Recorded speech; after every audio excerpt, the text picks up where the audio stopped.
가정을 세우는 기도 실천편 아내를 위한 기도는 세 번째 시간입니다. 대전 온누리교회 박태영 목사님 나오셨습니다. 네.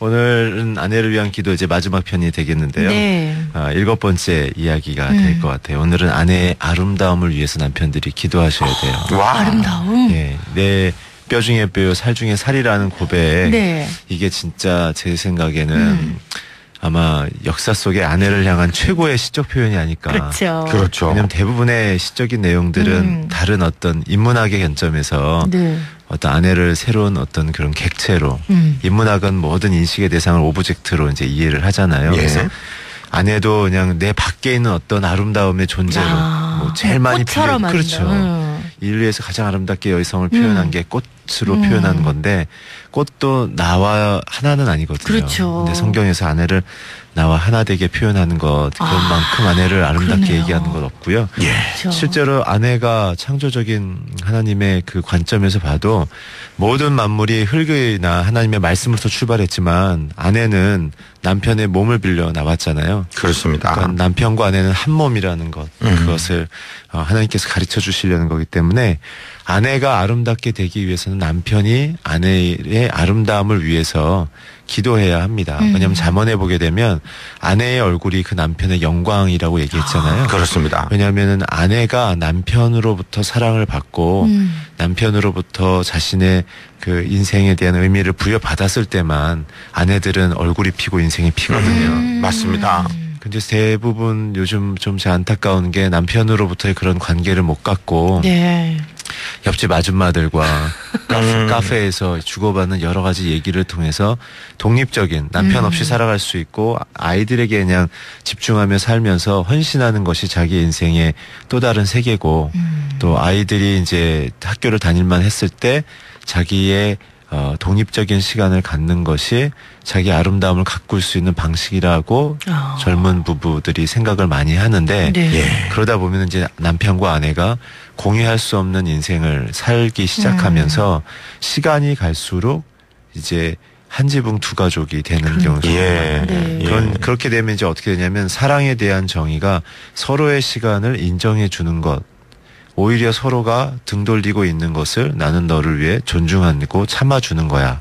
이렇게 돼버리기 때문에 남편은 아내의 진정한 아름다움을 세워줄 수가 없죠. 네. 다른 방식의 합리화가 돼버리네요. 그렇죠. 네네. 네. 서로에 대한 남편으로서 아내에 대한 의무를 어떻게 보면 직무유기를 하고 본인의 어떤 그런 삶을 합리화하는 그런 상황이 되는데요.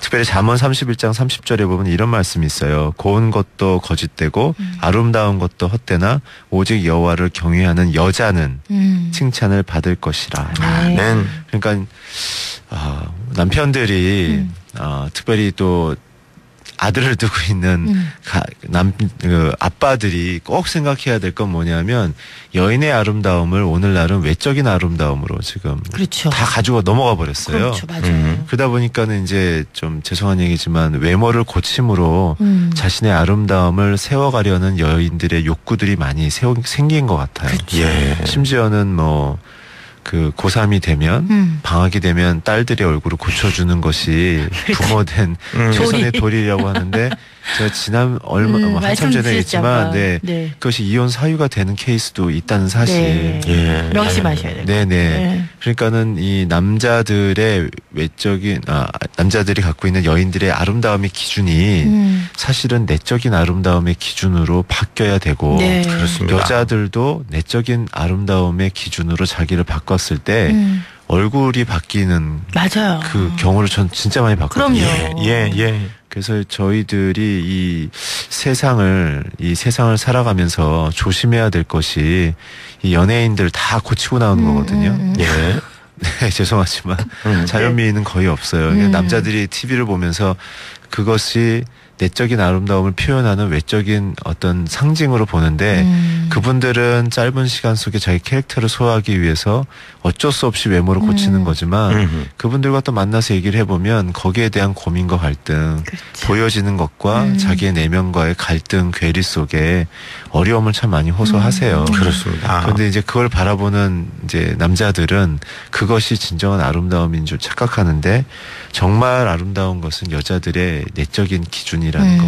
예. 가장 중요한 건 하나님을 사랑함으로 자기 남편을 주신 것을 감사할 줄 아는 여자가 네. 되도록 해야 할 것이고 그러기 위해서는 남자들이 먼저 자기가 하나님 앞에 세워진 영적인 가장이라는 것을 인식하고 아내를 향하여 하나님을 사랑하는 것을 더욱더 칭찬하고 네. 그러한 내적 기준으로 남편을 바라보고 아이들을 잘 양육할 수 있도록 어떤 면에서 리드를 좀 해야 됩니다. 그렇죠. 우리 그러네요. 남편이 이쁜 여자들만 좋아한다 그러면은 자기도 그쪽으로 맞추려고 노력할 테고 맞습니다. 남편이 내적인 아름다움을 추구하는 여인을 이쁘다고 생각하시면 그 와이프도 당연히 그쪽으로 예, 신경 그렇죠. 쓰지 않겠어요. 네. 네. 그냥 남편은 제가 늘 말씀드리지만 가정의 우산이 되기 때문에 예. 그 우산이 뭘 지향하냐에 따라서 맞아요. 가정은 천국이 될 수도 있고 지옥이 될 수도 있어요. 그렇습니다. 예. 네. 특별히 또 베드로전서 3장 3절에서 4절 보면 이런 좀 마음을 구체적으로 남편과 아내들이 가져야 하는데 네. 너희 단장은 꾸미는 외모죠. 이제 머리를 꾸미고 금을 차고 아름다운 옷을 입는 외모로 하지 말고 오직 마음에 숨은 사람을 온유하고 아멘. 안정한 심령에 썩지 아니할 것으로 하라. 이는 하나님 앞에 값진 것이다. 아멘. 정말 우리에게 중요한 것은 아름답게 겉을 꾸미려는 그런 노력도 사실 필요하겠지만 근데 그 출발점이 거기로 출발하면 안 되고 네. 하나님 앞에서의 우리 온유함. 온유함은 제가 지난번 말씀드린 것처럼 내가 갖고 있는 결정권을 행사하지 않고 하나님의 뜻이 내 삶 속에 이루어질 때까지 기다리라는 것이었는데 네. 진정한 아름다움은 하나님의 뜻을 사모하는 거라고 생각해요. 그래서 우리가 이렇게 기도했으면 좋겠어요. 아내가 하나님의 사랑을 느낄 수 있도록 아멘. 하나님 함께 하소서. 아내가 자신의 모습 속에서 주님의 아름다움을 볼 수 있도록 하소서. 아멘. 아내가 남편의 사랑을 느낄 수 있도록 하소서. 아멘. 아내가 자신의 가치를 알게 하소서. 아멘. 아내가 자신을 가꿀 시간을 갖게 하소서. 아멘. 아멘. 아내가 자신을 매력 있는 사람으로 만들 수 있는 방법을 알게 하소서. 아멘. 남편인 제가 아내를 항상 아름답다고 생각할 수 있도록 하소서. 아멘. 결국 네. 아내의 인생의 아름다움의 방점은 남편이 찍는 거예요. 맞아요. 그렇습니다. 그 아내를 향한 최고의 마음을 표현할 수 있는 열심을 다했으면 좋겠어요. 아멘. 얼마 전에 제가 어떤 한 남편과 아내를 상담을 했는데 이 남편은 평생 동안 이제 해외 근무를 하시는 분이었고 네. 아내는 남편 빈자리를 홀로 이제 아들을 키우는 이제 딸을 또 키우는 일들을 하셨는데 이제 은퇴하고 나서 만났더니 서로가 머쓱한 거예요. 너무 평생을 그렇게 떨어진 떨어지는 공간이 네, 길었구나. 네. 네. 아이고. 그래서 결국은 하는 것이 이제 남편은 아내와 아이들에게 자기 시간을 그냥 인정해주고 자기는 어떤 남편의 역할도 하지 않는 그러니까 약간 회사처럼 집을 운영하시더라고요. 그냥 내가 너희를 인정하는 만큼 나는 너희를 사랑한다. 그러니까 완전히 무관심하고 답이 없는 거죠. 그래서 아들도 아빠를 존경하지 않고 아내도 남편한테 힘들어하고 아들한테 무슨 일이 있는데 아내 시켜서 일을 하시더라고요. 당신이 이렇게 수정해. 그리고는 아들하고 얘기도 안 하고 아내하고도 얘기 안 하고 그래서 어려움을 겪는 일을 제가 오히려 목사님 신혼처럼 새 기분을 갖는다면 네. 더 산뜻하고 좋을 텐데 그죠? 그렇죠. 그래서 저는 오히려 그런 시간들을 통해서 아내에게 대하여 어떻게 보면은 좀 더 잘하고 싶은 마음이 들지 않으시냐 그랬더니 자신의 마음속에는 그냥 그렇게 무관심한 듯 존중하는 것이 존중이라 표현하시더라고요. 예. 최선을 다하는 거라고 생각한다고 얘기하셔서 과거는 그랬을지 모르겠지만 오늘부터는 그렇게 안 하셨으면 좋겠다고 얘기했는데 그게 쉽지가 않으시더라고요. 지금 저의 그러네요. 기도 제목이에요. 네, 네. 그래서 하여튼 남편들의 아내에 대한 아름다움의 고백과 기준이 아내를 살리고 아내를 행복하게 만든다는 사실을 네. 안 그러면 아내들도 TV 보면서 유명한 연예인 남자들 보면서 남편 대신 그거 묵상하는 분들 제법 있어요. 그래요. 네, 그래서 유난히 그런 거 밝히는 분들은 네. 서방님으로부터의 사랑이 조금 부족해서 그런 거 아닐까도 싶어요. 네. 그래서 조심하셔야 돼요. 네. 왜냐하면 일본 한류 열풍의 대부분은 3, 4, 50대의 아줌마들이지. 그렇죠. 10대, 20대 그 아이들은 아무도 없어요. 왜냐하면 일본 남자들이 아내에 대한 어떠한 고백도 하지 않아요. 예. 황혼 의혼이 많은 이유가 그냥 견디다가 재산을 50대 50으로 나눌 수 있는 법이 2007년 10월에 통과됐거든요. 예. 그때부터 폭발적으로 황혼 이혼이 늘었어요. 아. 그렇기 때문에 사회적인 현상으로도 하나님이 주신 영적 원리가 너무나 중요합니다. 정말. 남편들이요 고백하소서. 네. 멋진 남자가 자기 외투를 벗어서 그 여인의 어깨에 씌워주는 그런 요원삼아. 네. 일본은 없대요. 우리는 맨날 하는 일인데 그래. 그렇죠. 그러신가요? 네. 역시. 네. 네. 그 8번째 두려움에 대한 여성분들은 두려움을 많이 가져요. 그렇죠. 왜냐하면 남편이 우산의 역할을 잘 못하면 남편이 감당해야 될 책임의 역할을 아내들이 떠안기 시작하거든요. 그렇습니다. 그렇게 네. 떠안기 시작하면 아내들은 본인이 열심을 다해야 하지만 마음속에 늘 두려움을 갖고 있어요. 제가 여성분들과 상담을 해보면 보통 아내들이 갖고 있는 두려움의 한 70%는 아직 일어나지 않은 일들에 대한 염려들이 많으세요. 여성분들은. 왜냐하면 네. 그만큼 이 하나님께서 돕는 자, 에젤로 지으셨기 때문에 앞으로 일어날 일들에 대한 그런 생각들이 남편들보다 훨씬 다양하고 깊고 넓게 생각하세요. 네. 그렇죠. 하루 종일 네. 묵상하시잖아요. 맞아요. 상상력도 더 풍부하고. 예. 네. 그러니까 남자들은 이거 해? 그럼 하면 되지 뭐. 이렇게 하다가 안 되네. 어떡하지? 이렇게 되는데 여자들은 이걸 해야 되면 어떻게 되고 네, 어떻게 되지? 안 경우의 되게 수가 되면 많군요. 어떻게 되고 네. 저 사람 걸려있는데 저 사람은 어떻게 되고 맞아요. 내가 어떻게 이러한 사실 어떻게 보면 상상이 현숙한 거죠. 근데 이제 그것이 남편의 역할까지 떠안기 시작하면 아내들은 두려움에 사로잡히고 예. 일을 잘 해내지만 남편들이요 꼭 생각하십시오. 일을 잘 해낸 내 아내 잘하는 만큼 남편의 빈자리를 느끼고 있다는 사실을 생각하셔야 됩니다. 네. 네. 그래서 그렇군요. 원망까지는 안 가더라도 남편에 대한 서운함, 남편이 나를 사랑하지 않을 거라는 나한테 모든 일을 전가할 거라는 그런 마음속에 그런 빈자리들이 생기면서 거기서부터 부부싸움의 단초는 시작되는 게 많아요. 네. 그래서 디모데후서 1장 7절에 보면 하나님이 우리에게 주신 것은 두려워하는 마음이 아니요 오직 능력과 사랑과 근신하는 마음이니 남편들이 하나님의 뜻을 잘 받들어서 아내에게 전달하고 해석하는 그런 가정의 모습. 예. 혹여 또 아내를 통해서 들을지라도 아내의 말을 무시하지 마시고 내가 알아서 해 이런 말 제일 하지 말라고 그랬죠 제가. 네. 그거는 하나님을 의지하는 태도도 아니고 아내를 사랑하는 태도도 아니거든요. 네. 제일 좋은 거 당신이 그렇게 생각했어? 그거 하나님이 주신 마음일 수도 있으니까 내가 한번 기도해 볼게. 그렇습니다. 내가 한번 생각해 볼게. 예. 그렇게 얘기할 때 아내들은 꼽혀요. 그럴 때 내 남편으로부터 존중감을 받기 때문에 두려움이 바람이 나는 먼지처럼 한순간에 날아가 버립니다. 네. 그래서 하나님이 내 남편을 통해 일하시리라는 기도 속에 아내들은 남편을 응원하고 남편을 더 존경하게 되는 거죠. 근데 남편들이 아내의 존경을 빼앗아가는 방식은 방금 말씀드린 것처럼 내가 알아서 할 테니까 가만히 있어. 무시하는 맞아요. 거. 네. 네. 그 당신이 뭘 한다고 그래. 뭐 아니면 당신이 알아서 그렇게 잘한다면 이렇게 얘기해버리면 이제 남편은 아내들로부터 받을 존경을 스스로 이제 탕진하는 것이 되는 그렇죠. 거예요. 그래서 그렇죠. 또한 요한일서 4장 18절에 이런 말씀이 있어요. 사랑 안에 두려움이 없고 온전한 사랑이 두려움을 내어쫓나니 두려움에는 형벌이 있음이라. 두려워하는 자는 사랑 안에서 온전히 이루지 못하느니라.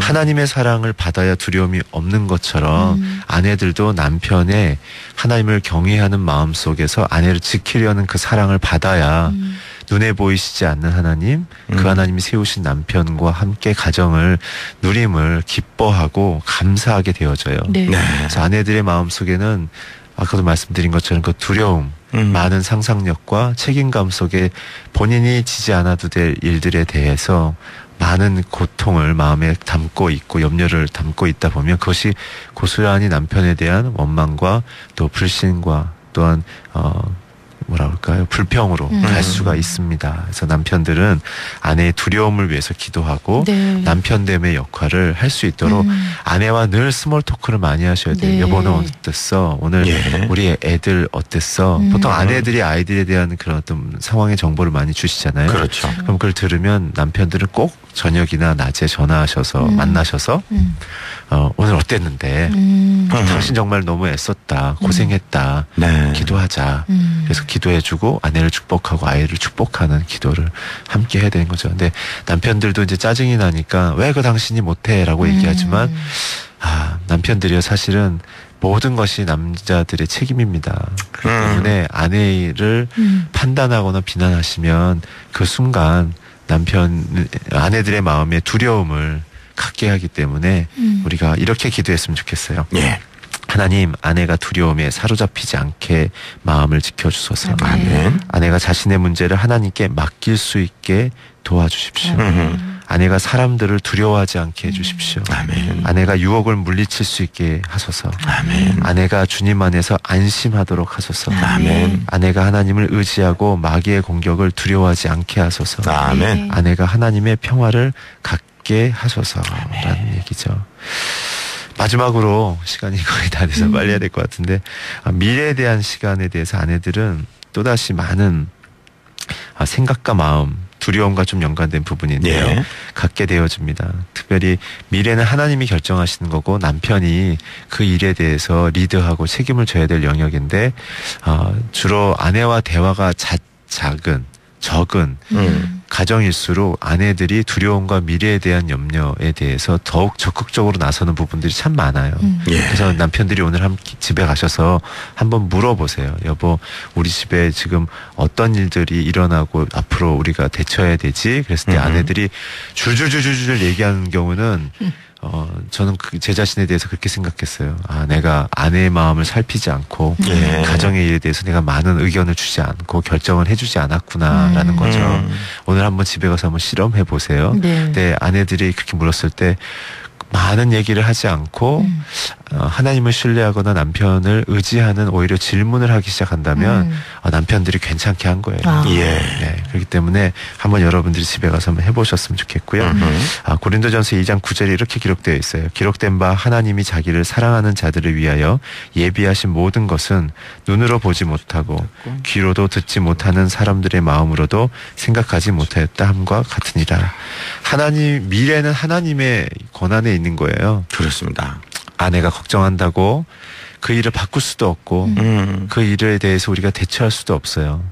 예수님의 그 얘기 있죠. 너희가 염려한다고 키를 한 자나 더 키울 수 있겠니? 네. 그 다음에 하나님의 돌보심에 대한 얘기를 쭉 하시잖아요. 예. 결국은 우리는 진정한 신앙, 진정한 믿음은 하나님이 주신 사건과 시간을 기쁘게 받아들이는 거예요. 아멘. 출애굽한 네. 이스라엘 백성들이 약속의 땅을 향해 가면서 주어진 모든 사건들은 사실은 열악한 상황에서 발생한 어떻게 보면 필연적인 사건이라기보단 이스라엘이 내면 속에 하나님을 경외하지 않는 그런 악함들을 드러내고 그것을 싸우라는 하나님의 예. 메시지거든요. 그렇지만 내가 너희들이 나를 의지하면 그것을 지키고 이길 수 있게 돕는다. 경건과 성숙에 대한 이야기거든요. 예. 그러니까 우리가 아내와 함께 미래에 대한 다가올 사건들에 대한 태도는 하나님 잘 넘어가게 해주십시오. 그 속에서 나를 또한 아내를 우리 가정을 성장시키고 성숙시킬 하나님의 선한 뜻을 우리가 기대하오니 하나님께서 우리에게 역사해 주십시오라고 이야기해야 되는 것이죠. 네. 그래서 이렇게 기도했으면 좋겠어요. 아내가 미래를 두려워하지 않게 하소서. 아멘. 아내가 모든 일에 있어서 지혜롭게 행하게 하소서. 아내가 미래의 소망과 비전을 갖게 하소서. 아멘. 아내가 매사에 현명한 결정을 내리게 하소서. 아내가 미래에 대한 원수 마귀의 거짓말에 속지 말게 하소서. 아멘. 아내가 늙어서도 결실을 맺는 삶을 살게 하소서. 아멘. 아내의 미래가 안전하게 하소서. 아멘. 목사님 고맙습니다. 감사합니다. 감사합니다, 목사님.